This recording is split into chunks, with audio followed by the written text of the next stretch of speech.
This is the Future of Finance.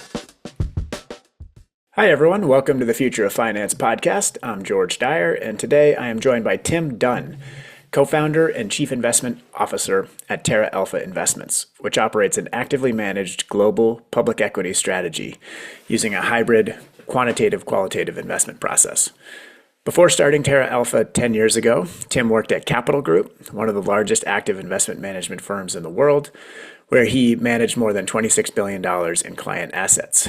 Tim has served as an advisor to CDP, formerly the Carbon Disclosure Project, which we talk about, and on several boards, including the College of William and Mary's Board of Visitors as chair of the investment committee, and he currently serves on the investment committee for the Path Foundation. We talk about many aspects of his work, including how Terra Alpha engages with companies to get them on decarbonization pathways and set science-based targets for emission reductions, and how they use the concept of environmental productivity in their investment process. We explore how companies that are proactive and stronger on social and environmental practices can create more value and be better investments. We talk about how the interplay between financial markets and policy and what's needed to address the climate crisis as the impacts become increasingly intense and immediate. Tim has been a great partner. Terra Alpha has been a longtime member of the Intentional Endowments Network, and it's always great to catch up with him. And so I hope you enjoy our conversation. Please let us know what you think. You can find me and the Intentional Endowments Network on LinkedIn. And as always, please follow, subscribe, and share. So with that, here's Tim. Tim, welcome to the Future of Finance. How you doing? I'm doing pretty well, all things considered. Good, good. Well, it's great to see you. Where do we find you today? I'm actually at my home in Virginia. This technically is a holiday for the market, so it's a quiet day for me. Nice. Excellent. Well, I'm glad you are spending it with us and really excited to share your work with our listeners. And let's start there. You founded Terra Alpha Investments. So just tell us a little bit about your background and what led you to found the firm. Sure. Well, I've spent all my career and most of my life, well, all my career as some combination of an investor and an environmentalist. I would say the first 20 years, I was much more an investor who cared about the environment and appreciated it personally and donated to organizations that did that. But I didn't really think of it as being part of my a connection to my day job as an investor. And the last 15 years, I've had the exact opposite. I've been focused on the environmental issues and and part of that time, the last 10 years, using my skills as an investor to try to address environmental challenges. So Terra Alpha was founded 10 years ago, this year, with that effort of trying to integrate environmental information into investment decision making and help drive companies to a more sustainable basis. So feels like a much better use of my time and energy, and I feel a lot more satisfied with my work today than I ever have. That's great. And congrats on the 10th anniversary. Was there sort of a moment or something that led you to see how you could marry these things in terms of your interest and passion around the environment and the investing work? Yeah, well, there was a lot of moments that kind of all came, built upon each other and got me to a final decision to actually start Terra Alpha. But, I have been married to a planetary geologist for 40, almost 41 years now. And so some of the issues that scientists have been studying around atmospheric impacts of greenhouse gas emissions, as a very specific example, have been topics of that I've heard about and talked about with my wife for who's a has a PhD in planetary geology for over 40 years. And the biggest example being planet Venus, which has a atmospheric temperature of 750 degrees Fahrenheit. So it's a little warm. And it has a very highly captured atmosphere that's captured a lot of that emissions. Obviously not created by Venus people, it was created by the planet itself. Um, so that's always been part of my life understanding. But again, like a lot of people, I thought about the science world and the planet and the economy and society as very distinct things Mhm. and not as one integrated thing.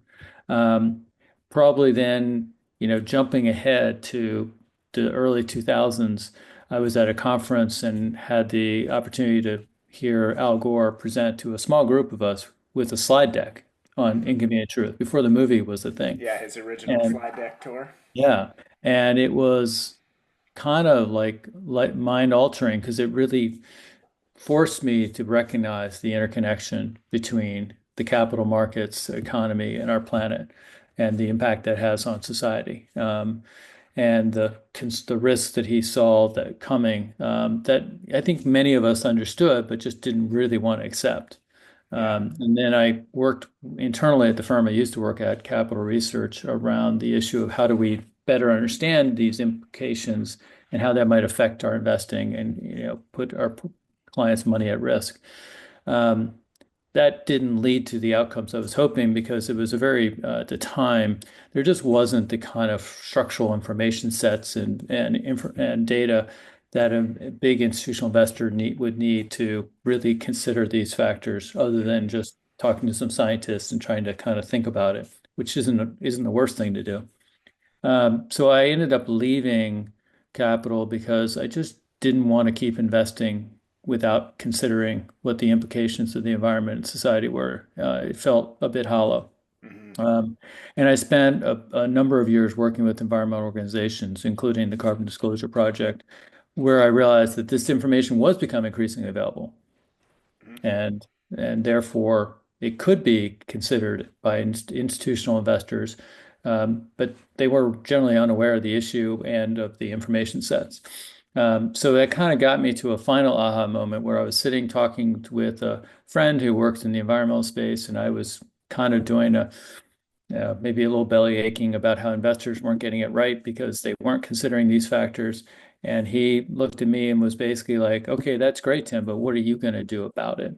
What are you going to do about investing your own money? If you think everyone should be considering it, are you doing it yourself? Hmm. And I had been considering the idea of starting a firm, but that was sort of the call to action kind of moment in 2014. And 6 months later, the firm was launched, and launched our first fund, our uh, flagship fund, in May 1st of 2015. Hmm.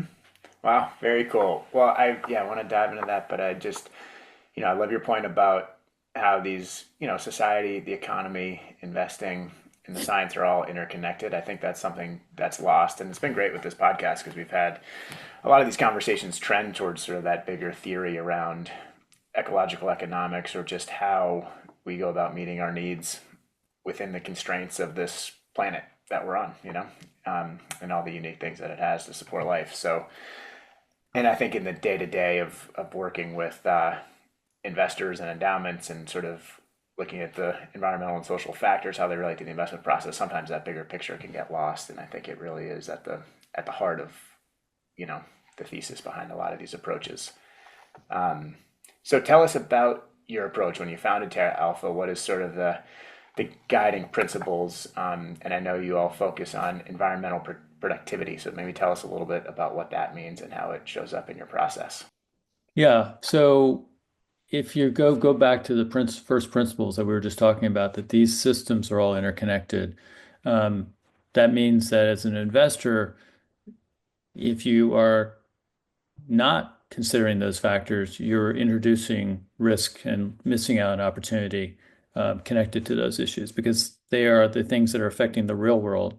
Um, and companies need to operate in the real world, the real world being the environment that we actually of our planet and the air quality, uh, air temperature, average air temperature, fresh availability of fresh water, availability of healthy soil, and these are things that are structurally important because if you're in your supply chain and your operations and your communities where your customers are, these are affecting operational and product issues, strategies. So that was sort of our first premise is that what's missing is a deep understanding of the impact that companies are having on different natural resource systems. So how would we go about solving for that? Well, the first thing is look at the data and the information in a structured way so that it's not something you kind of do as an afterthought, but actually you do as a primary thought, a first thought. So our framework of creating this thing called environmental productivity was a structural way for us to assure that we were doing the best job we could, understanding how a company is using the impact of those issues. Um, so that's kind of woven into everything we do. So that is in fact why the name of the firm is called Terra Alpha. It's, there's a double entendre of like, Earth first, and also by considering the Earth, you can actually generate better returns. Um, and so what does that mean? It means that we use it in a variety of ways. We in many ways, are a traditional fundamental research firm in terms of actively doing research on individual companies that we want to include in the portfolio. And what we're looking for in those companies is, are they do they have a path to being a profitable leader in transition to a more sustainable economy? And by sustainable economy, we're looking for one that is more operating within the boundaries, natural resource regenerative boundaries of the planet, and also serving societal interest and needs. So, it's kind of the combination of those. So that's kind of the premise for why environmental productivity is there. It's a fundamental part of assessing a company in the 21st century. And it involves a lot of research by our analysts as well as just collecting of data. So it's a combination of two. Hmm. And talk a little bit about sort of the drivers or motivation behind that. I mean, and this is something that comes up a lot in the whole conversation around ESG, or looking at environmental, social, and governance factors in the investment process. Is do you do that to pick companies that are going to perform better financially, or to in some way reward those companies and hope to drive more positive impact, or to, you know, align those investments so that investors who hold these values can just, feel good about how the companies they're investing in are doing the right thing? And talk a little bit about, like, yeah, just more about the financial case versus the sort of Sure. values align or mission case. So, I mean, first of all, I would say I would argue that pretty everything, this is maybe a crude statement, but everything can come down, be boiled down to a financial impact. Um, it doesn't mean we should always just you look at the financial impact of things, but it's the failure to understand the financial impacts that is often the problem. So we don't really fully appreciate the value of a tree, other than we very clearly priced what the wood is worth when it's cut down, but we don't really value the price of what that tree does for human health and planetary health when it's just standing there. So I think ultimately part of this exercise is better putting into financial terms the full impact of the environment and society into a business assessment. Um, so, but the way that we really look at this at a big picture perspective is we're trying to accomplish three things. We believe that through the process of a fundamental research and analysis and portfolio construction process that deeply understands the environmental implications of a company's work and product and full value chain, we can generate competitive financial returns, superior environmental returns, and actual real world impact. So it addresses kind of all the things you talked about. I mean, for the goal is, and we have a pretty good track record in this, is our investors, yes, want financial returns. They either need it because they're endowment or foundation, they have obligations and commitments and grant money, or they're individuals who actually need money to pay for things. And, they aren't just making a contribution for the sake of the planet. They actually believe that this is a way to accomplish multiple things. Um, probably the most, and obviously financial returns are pretty straightforward. Sustainability, environmental returns is a little more complicated. That is more how does the portfolio um, track in terms of the amount of emissions and water usage and waste streams that that company creates versus other companies. And it's how we think about financial returns. And how is it compared to a benchmark? We do the same with environmental returns. So we have a portfolio of companies that are already significantly lower in terms of their impacts on those in those systems. And then very importantly, we look at real world impact because that's where the real value is. That's where the real importance is having investors' capital put to work in a way that is helping to cause those companies that we think are leaders already move faster and deeper in terms of both reporting on how they're doing their impacts, but more importantly, their commitments, their actual plans and progress to reduce their impacts on the environment. Hmm.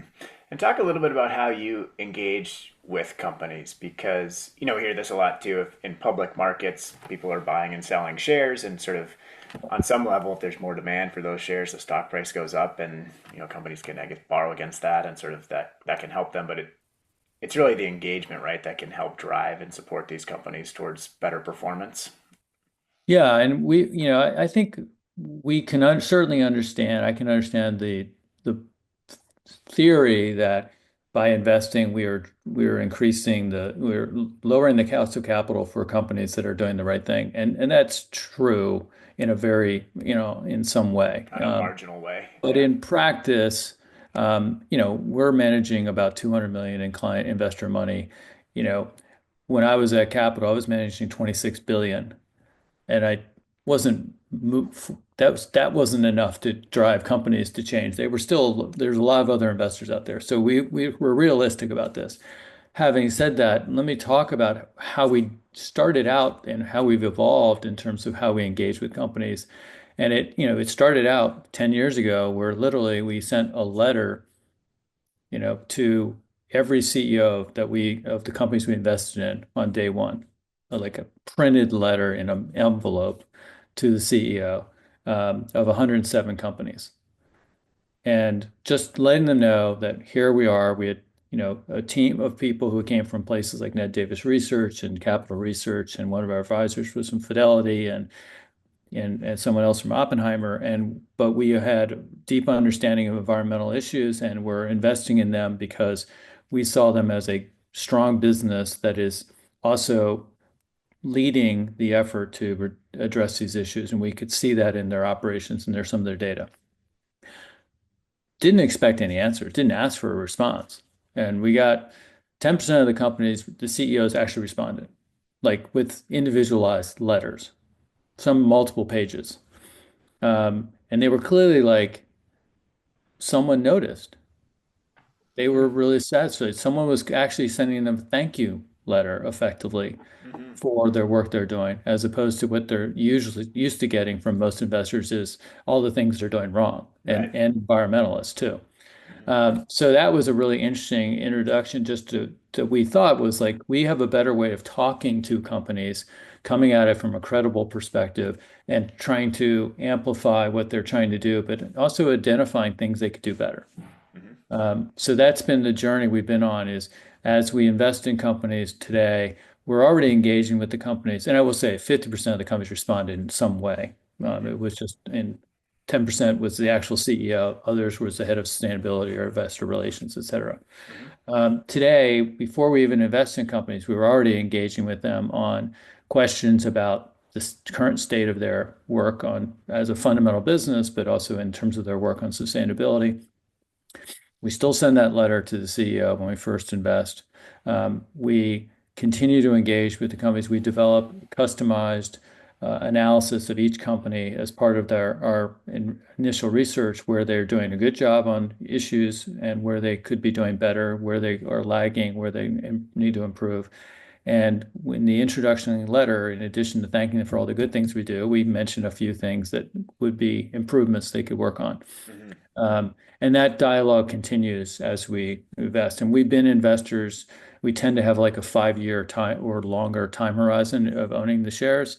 So it gives us time to build a relationship with companies and their teams Yeah. and come at it with a very credible, like understanding of the challenges that they face across all the business, but also the opportunities they have to do a better job of doing work, reducing their negative impacts. Yeah, that's great. The power of a hard copy letter. So let's talk a little bit, like, kind of more specifically to help people kind of ground this in a specific issue around climate change, because we've done a lot of work with you at the Intentional Endowments Network regarding our work with endowments around net zero portfolio commitments and how they can think about that. And I know you all have been thoughtful about that. So why don't we use that as sort of an example of how you engage with companies and have some of those conversations about their own decarbonization issue plans and trajectories, and how that sort of fits into your strategy.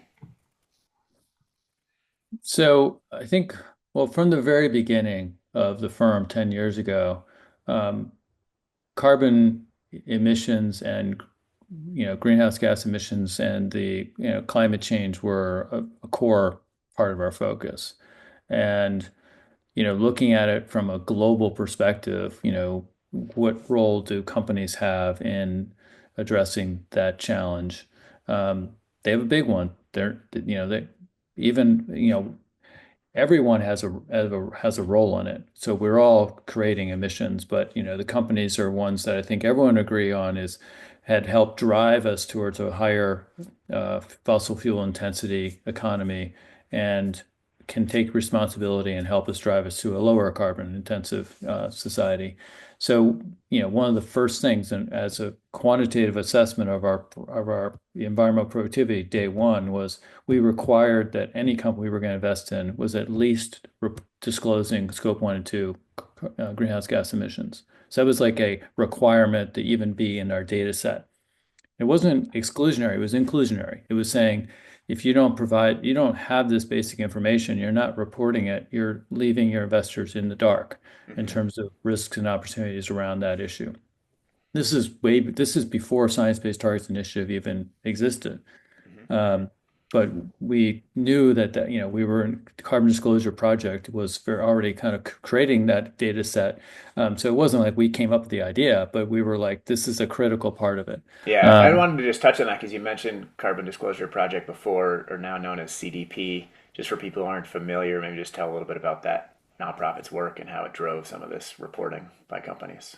yeah, it was started in back in 2000 by four recent graduates of Oxford University in the UK, and they maybe it was five actually, but they had this theory of change that if companies were reporting to investors the amount of emissions they were creating, and they were measuring it themselves internally, if you are measuring it, then you start managing it because they could see that it's a cost ineffective thing to be just emitting a lot because that means you're not efficiently utilizing a raw material, fossil fuels, and you're also creating um, a potential liability to the company. So that was their original premise, and that's what they still do today. Is they are the largest global repository of environmental data, corporate environmental data, greenhouse gas emissions, as well as water issues and deforestation trends are kind of their core database, and they're available to investors writ large.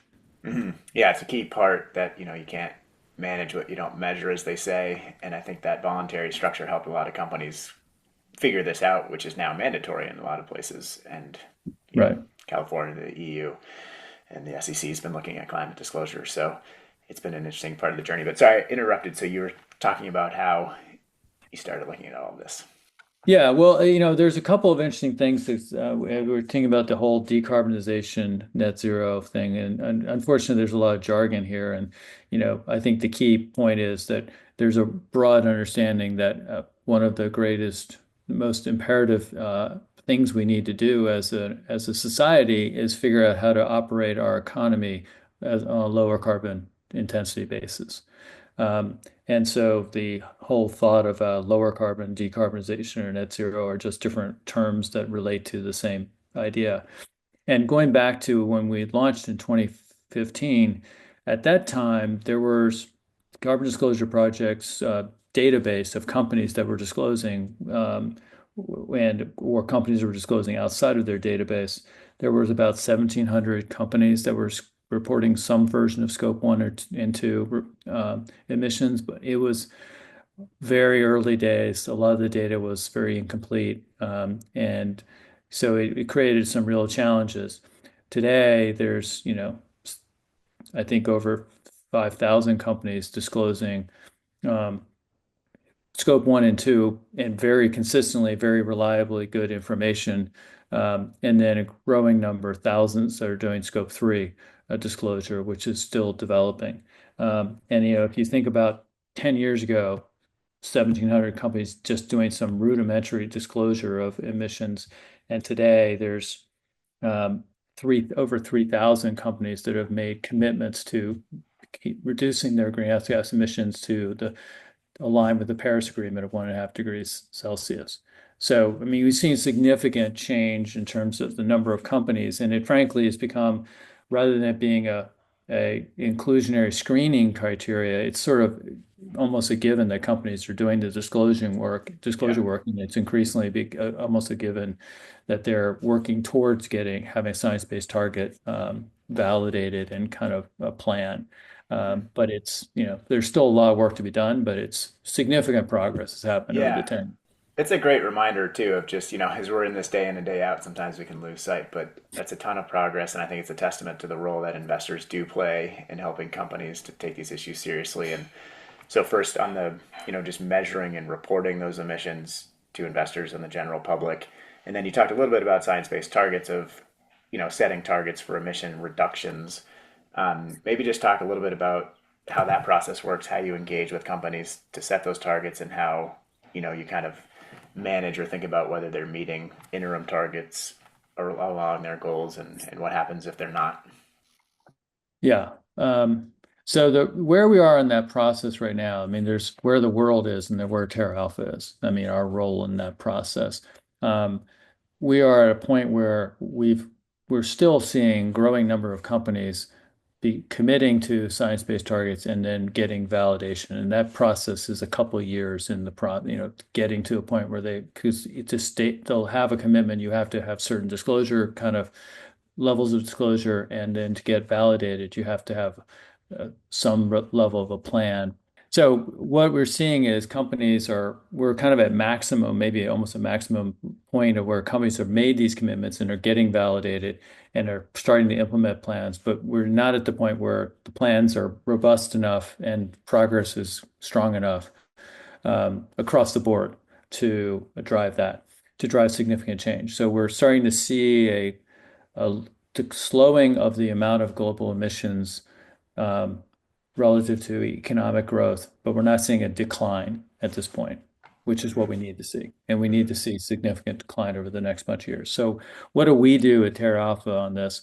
Our focus again is on finding companies that are leading the transition to a sustainable economy.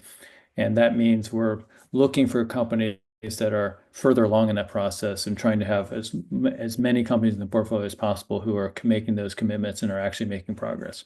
So when we made a commitment to a science-based target ourselves, it included getting to having 95% of the portfolio invested in companies with science-based targets by 2030. Um, which is well ahead of what the standard goals is. It's around like 2040. Mm-hmm. But we feel like that's where we should be. And we think there's going to be plenty of good companies in that place. When we made that commitment back in 2021, um, our portfolio level of companies invested with science-based targets was 43%. Mm-hmm. Today it's 84%. Oh, wow. And three companies in the portfolio received validation of their science-based targets just in the first quarter. Mm-hmm. Um, so That's great. we've been working and talking to these companies for, in some cases, 5 years Right. more on this topic and trying to make the case for why it's great that they had targets before that might have been sort of a generic target. We want to reduce emissions by 10% over the next 10 years. Well, how does that relate to what they should be doing? Because Mm-hmm. it's part of the science-based targets process is to say, well, what is a reasonable amount of emissions for a company in a certain industry? Some industries just have higher intensity and it's going to be harder and slower for them to transition. So you can't treat everyone the same way. So the process is more akin to going to a doctor who's trying to look at you and saying, well, you should weigh this amount ideally, and as a healthy individual, you should have these characteristics. They're just kind of doing the same thing with science-based targets. It's like, what should your company, what is your kind of portion of this goal of trying to reduce global emissions? And do you have a plan to get there? So it's a Mm-hmm. more thoughtful company sector specific approach, and we're encouraging companies to follow that process. We didn't create it. We're a beneficiary of having it set up and developed by a number of organizations that are part of support, behind the Science Based Targets Initiative. Right. And in those conversations, you're encouraging them to set those targets and work with SBTI, as it's known. Do you also engage with them on how to do that? And We don't really need to. hmm I mean, the protocols are pretty standard. We are more in the why and hmm making the case as an investor why it's important to us, and we think it's important to other investors. hmm And as an example, we worked with a large European pharmaceutical company for a number of years, direct dialoguing with them around the when they were well, we're a science-based organization. We can do this on our own. We don't need to just go through some third-party process. And we're Gotcha. like, well, that's kind of interesting because you probably don't have that approach when it comes to regulatory approval of your product. hmm And generally, most people, doctors, patients would want to know that your product went through a third-party verification process, otherwise hmm known as like something like the Federal Drug Administration, the FDA. hmm And they were like, oh, you know, and we're like, as an investor, we'd like to have that third-party verification process. And Yeah, they actually were one of the three companies that just got their validation of some science-based targets this year. that's great. Is And that the it was just a simple conversation, frankly, yeah? but we understood we could understand it from both sides. Yes, you're science-based, you're well organized, you're thoughtful, hmm but There's still you need value in more doing than this. that. Yeah. Is that the nature of the hesitancy most often, or is it very company to company that some just don't want to do this? I mean, I guess the companies that you're investing in and working with have this perspective and see the value in doing it. So is it more the third party Um, piece? well, some actually it's been interesting because there's been some where we actually didn't think they were hearing us. And hmm then, and so we're not the only ones asking companies to consider this. Right. And I think, we do try to encourage other investors to do the same, but we do it in a open, like thought leadership way. Like we just publish things and write about things.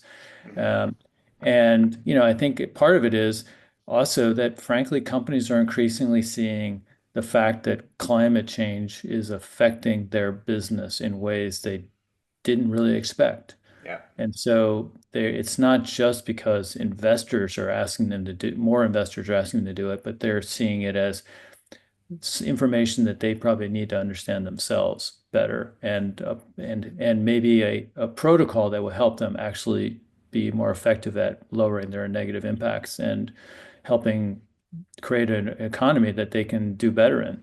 Yeah. As they see that, I just want to come back to the policy a little bit because, we were talking earlier about the materiality of these types of factors, both financially and in terms of impact. And on some level, and climate's sort of an easy example, these are market failures, right? Where the true cost of those emissions are not being recognized by the entities that are creating those emissions, and the cost will be paid by taxpayers and insurance companies down the road as these climate impacts come. And I think as companies sort of, as you say, start to see these risks more starkly as they increase, do you do you get a sense that they're pushing for better policy so that we can internalize some of those costs and kind of correct some of that market failure? Or yeah, do you see this being solved with just investors and corporates? Um, no, I mean, I honestly, I would love to think that all the companies in our portfolio and leading companies broadly are in lockstep agreeing that, more regulatory oversight, more structured disclosure and pricing of carbon was the right thing to do. I would say that of those three, there's probably more agreement on pricing of carbon Mm-hmm. because then everyone's treated equally and everyone can address it. Now, obviously, there's some sectors that would be more impacted by that and they're less inclined, but obviously the problem is it's hard to get political will to add an additional price to anything. Yeah. Um, but in terms of lobbying, it's certainly a concern that it's very hard to even really know what companies are doing on that front. I mean, but it's pretty clear from the pressure on the SEC around climate disclosure reporting, climate disclosures, that a lot of companies were pushing against that kind of improvement. Yeah. And that's a pretty basic thing. Just disclosure is a pretty harmless thing. I mean, what do you have to hide if you don't want to disclose that? Hmm. Um, but yeah, I think we still have to face the fact that we need the combination of regulatory and capital markets and consumer behavior Hmm. changes to push companies, keep pushing companies.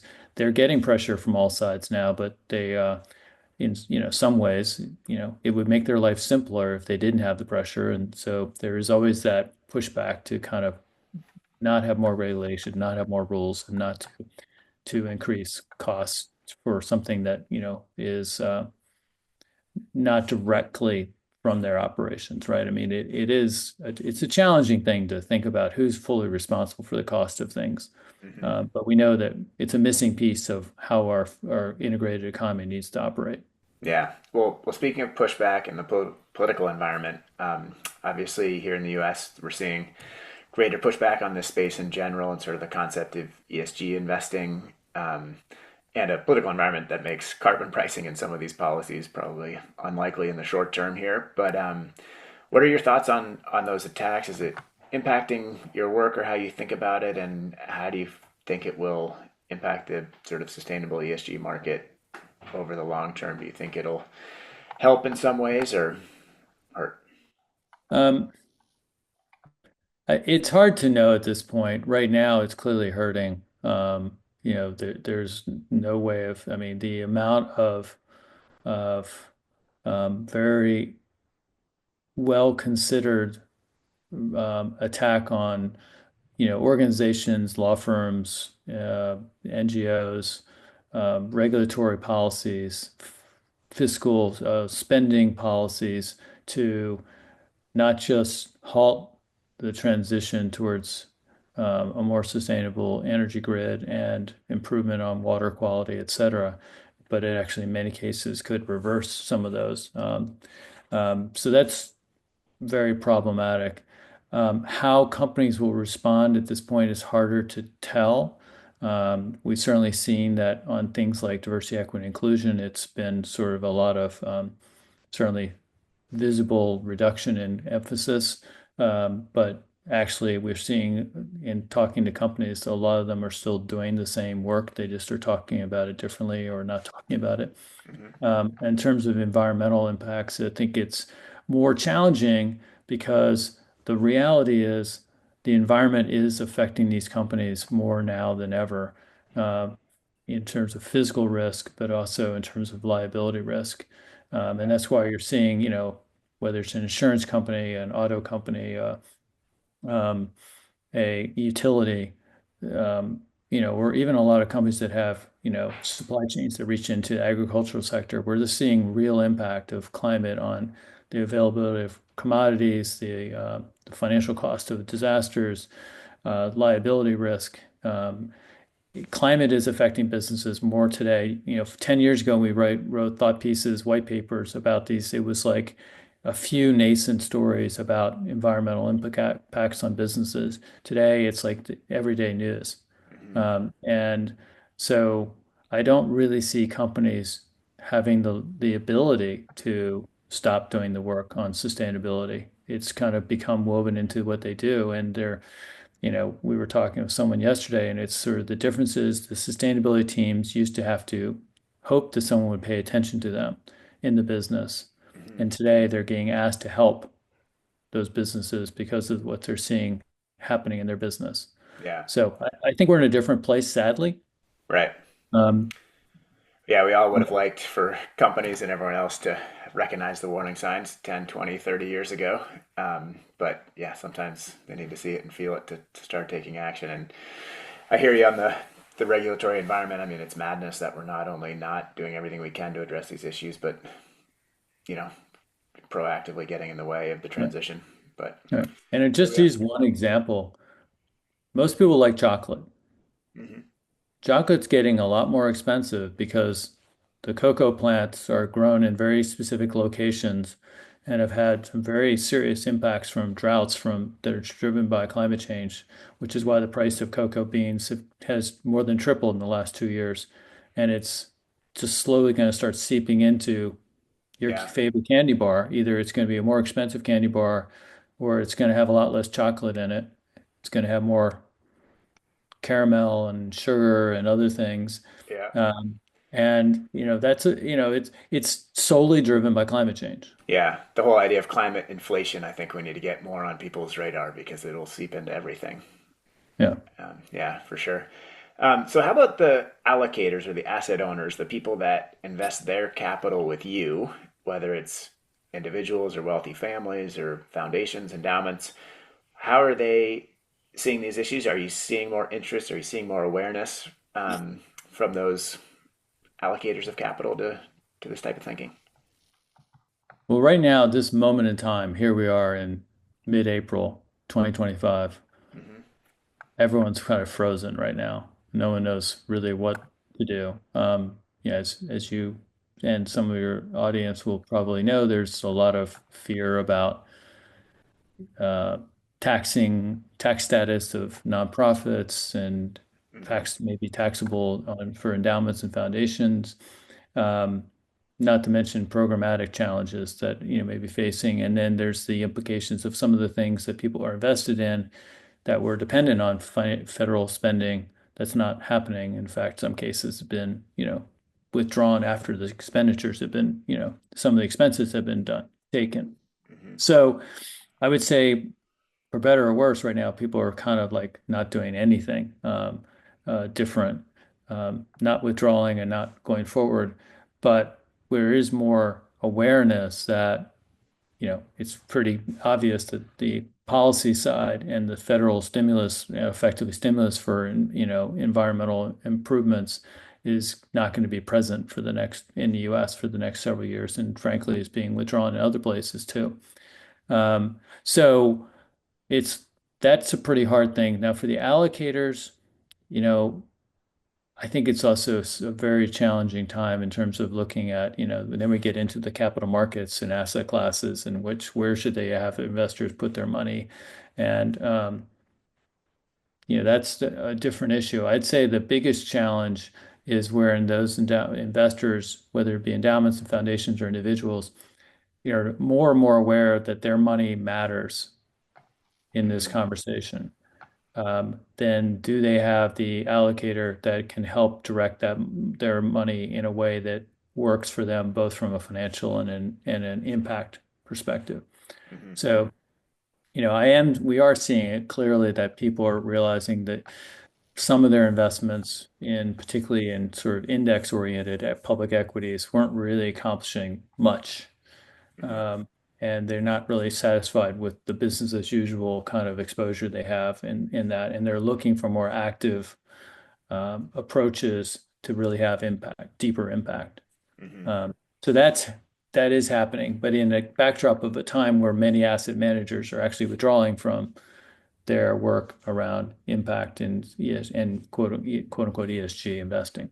Right. Yeah. I mean, there's so much uncertainty right now in this moment, obviously, but I am curious if longer term, it underscores the need for leveraging all forms of resources, capital, political, and others to address this challenge. So, and we're seeing it within our network. Folks are moving forward. But yeah, pausing for sure in this moment of Yep. uncertainty. Yep. Well, Tim, this is great. I want to wrap up with just a few kind of rapid fire questions for you. So, just a couple word answers of what comes to mind first around some of these topics. So, what do you think is the biggest myth in sustainable investing today? That's always a hard one to like myth, the big myth. I think it's maybe what's lacking that creates a myth when Hmm. the lacking is credible ways to measure impact. Hmm. And therefore that creates a myth that you can't really have impact, except in maybe if you're directly investing in a small company that's starting up. But I mean, across the capital markets, how to actually, we need better ways to transparently communicate the impact that an investment might have. Um, and because it does then for create a myth that like, well, if I'm giving up a little bit of returns because I'm not going to go for maximum returns, I should have some impact return that I can use, can look at to say, well, I'm more than happy with that trade-off. I may not be maximizing financial returns, but I'm optimizing my portfolio's returns across the issues I care about, including financial return. So I think that's lacking, but maybe that the myth is that you can't generate financial returns that are balanced with impact returns currently. Yeah. Uh, What do you think the way and to doing that is? Is it more data? Is it storytelling? How do you think we capture that impact? well, I think storytelling helps people imagine what it is they can do with what their money can be doing in a better way. Mhm. Um, but I think that we don't have as robust of, we have a lot of ways of looking at financial returns. And there's a lot of science in that. A lot of people spend a lot of time modeling that. There's very little in terms of, particularly with larger companies, a lot of the impact returns tend to be a very granular kind of information sets and not, did you hire more people kind of things. And is that really impact? It depends. And there's a little complexity to that. Yeah. So I think the big allocators it's a complicated process and they have not put a lot of money into assessing that. There are some organizations that I think you well know, like the Impact Evaluation Lab, which is trying to create some more structure. IEN's done some work around, how to measure impact so that people can use it as part of their balanced scorecard for how Mhm. their investing is doing. Yeah. And I think that people recognize a lot too. This is still a relatively new field, and even that sort of traditional financial accounting took decades to really refine and get established. So, all right, back to our rapid fire. What's one metric that you wish every investor paid more attention to, but most don't? Well, I just said it.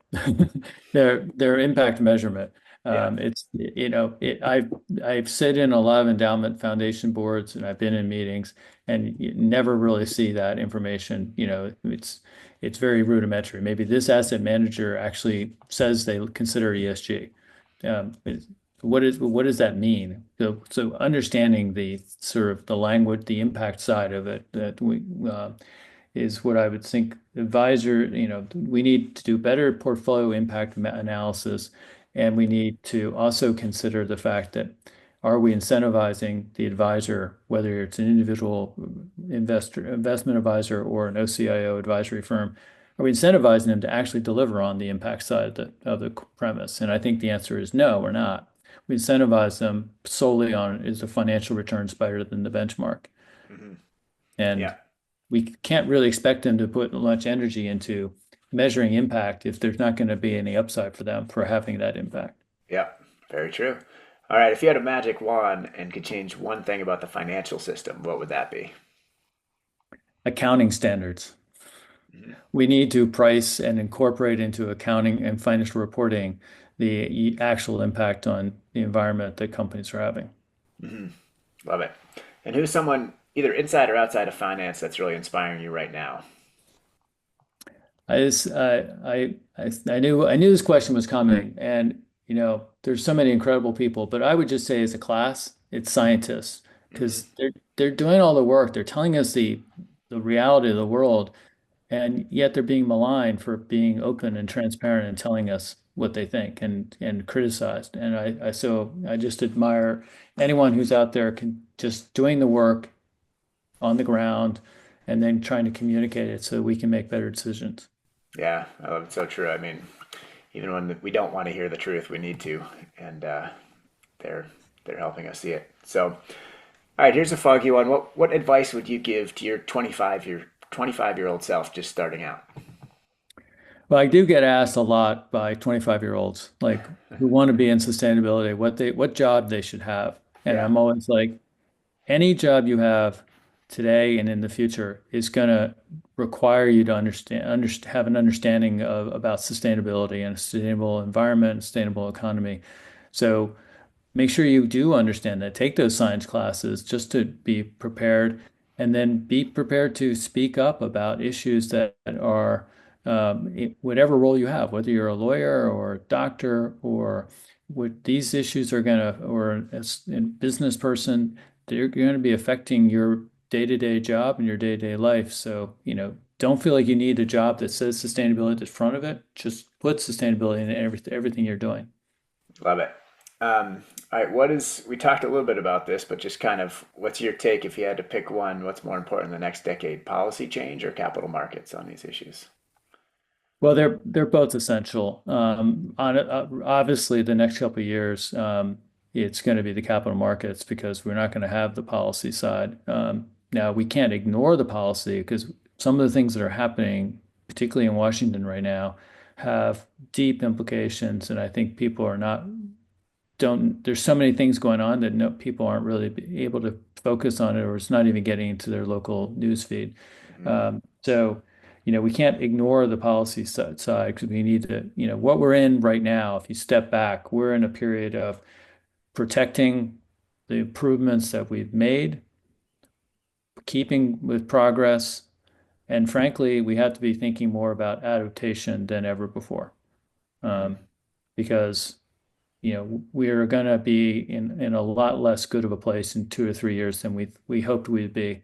And again, because climate is real and it's affecting everyday lives, we need to think more about how do we adapt to that change to minimize the negative impacts. Yeah, that is the sad, hard truth. And yeah, we knew models were showing that impacts would start ramping up around now, and we're seeing that, and we know they're going to keep ramping up. So that is absolutely true. How about one book, podcast, article, or resource that you would recommend to students or others who want to lead in the future of Well, finance? I'm a big fan of the Outrage and Optimism podcast, Okay. which is actually led by a number of people from CDP. Um, and it's a great way to, they try to balance, the things that are not going well with things that are. Hmm. So it's always a good listen. That's great. I hadn't checked that one out, so I will. All right, and complete this sentence. When I'm not at work, you might find me. Hanging out with my dog in the countryside, Nice. What kind of dog? Black Lab, Excellent. Excellent. I've very got, friendly, always happy. yeah, Unconditional love is a really helpful thing these days. that's very true. I've got two dogs, both kind of mixes. One looks like a black lab, though, and very sweet creatures. Um, all right, so our final kind of standard questions here. Given all this and your work and perspectives, what is your vision for the future of finance and what needs to happen to make that a reality? Well, I'll have to say that right now, the future where finance is going, it's been a rough couple of years in terms of if where the focus has been and three things that I really struggle with. We had the kind of a lot of very flimsy IPOs of through some loopholes in the markets that you know, were detrimental to people's financial reality. We had huge amount of focus on cryptocurrencies, which I don't see as having societal benefit. And a lot of the focus in the capital markets and the environmental side was around carbon credits and offsets, um, which done well are meaningful tools that can really be useful to moving finance into environmental protection and improvement, but done not well are just flimsy ways to raise money and profit off of uh, honest efforts by individuals to do more, Hmm. having more impact. So I hope that those all kind of fade away a little bit, but they don't seem to be because they seem to be very profitable exercises for the people who are promoting them. So let me step back on the more optimistic side. I think that the availability and the awareness of environmental impacts and societal impacts of companies has never been higher. There's more information than ever than being disclosed by companies, more third-party organizations cross-checking and doing analysis of companies, more audit firms doing assessment assurance protocols for companies, and more consulting firms who understand how to help companies. So I think the broad capital markets are better prepared for the issues that we face than they've ever been. Whether they will use those to lead to better outcomes is to be determined. But the first step has had to be getting better information available to people to make better decisions. And we're at least in that case. Hopefully, investors will demand that their advisors and their fund managers, et cetera, take those information sets into account. Yeah, yeah, nice. And then you talked a little bit about this already, but we always ask what advice our guests would give college students or young people that are interested in getting in the sustainable investing sector. You talked a little bit about every job kind of being a sustainability job and taking those science classes, but what other steps do you think folks that are interested in this can or should take to really prepare themselves to make a big contribution? I think certainly just information, understand the information. There's a lot of misleading information and a lot of efforts to kind of counter message against the good work that people are doing. I mean, literally the most recent decision by the administration to cancel an offshore wind turbine facility off of New York. Part of the argument was that it creates air pollution. And at the same time, it was literally almost the same day they did an executive order encouraging finding ways to support the coal industry to be a bigger part of our energy mix. So that should outrage people and make them realize that, if you understand the difference between the environmental implications of offshore wind turbine versus a coal power plant, it's not much of an discussion, but if you don't really understand it. And you could just read, an article you might come across, it will make the argument that this is a better environmental outcome and a better societal outcome to use coal versus wind turbines. Yeah. So an informed populace is critical. And it's discerning between the information sets you might get that are misleading versus the ones that are accurate. That takes me back to science.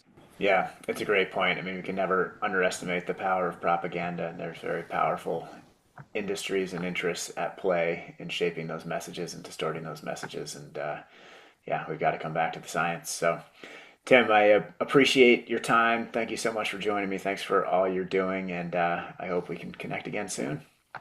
Well, thanks, George. And it's fabulous that we both are in our 10th year as firm organizations. And I think we can be proud of some of the successes we've had and know we've got a lot of work to do going forward. Absolutely. And thanks for all you're doing, Tim. We'll talk soon. All right. Thanks, George. Thanks for tuning in for the Future of Finance podcast. We hope you found today's conversation insightful and inspiring. Don't forget to subscribe or follow us on your favorite podcast platform. And please take a moment to rate, review, or share the show. All of this really helps us to reach more people like you who care about creating a thriving and sustainable future. And it's a really easy way to have a big impact. So please do follow. A quick disclaimer, the content of this podcast is for informational purposes only and does not constitute investment advice. Investments and strategies discussed may not be suitable for all listeners. Please consult a financial, legal, tax, or accounting professional before making any investment decisions. References to managers and funds are for informational purposes only and should not be considered endorsements or investment solicitations. This podcast does not monitor fund performance or guarantee the accuracy of third-party materials or statements. This has been an episode of the Future of Finance podcast, exploring how finance can shape a vibrant and sustainable future. Thanks for listening, and we'll see you next time.